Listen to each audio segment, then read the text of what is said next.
हैदराबाद में मुखपेट के तिरुमाला हिल्स इलाके में आधी रात के करीब एक बड़े हादसे में एक टिप्पर लारी ब्रेक फेल होने के बाइस बेकाबू हो गई।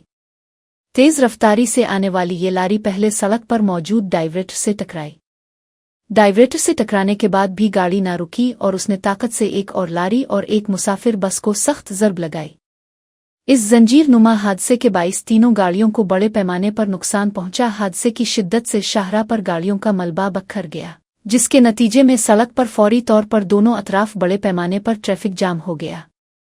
इत्तला मिलते ही मकामी पुलिस फौरी तौर पर मौके पर पहुंची और इमदादी कार्रवाइयां शुरू की। पुलिस एहलकारों ने मशीनों की मदद से हादसे का शिकार होने वाली गाड़ियों को हटाया ताकि ट्रैफिक की रवानी बहाल हो सके। पुलिस की जानिब से टिप्पर लारी के ड्राइवर के खिलाफ लापरवाही से गाड़ी चलाने का मुकदमा दर्ज कर लिया गया है।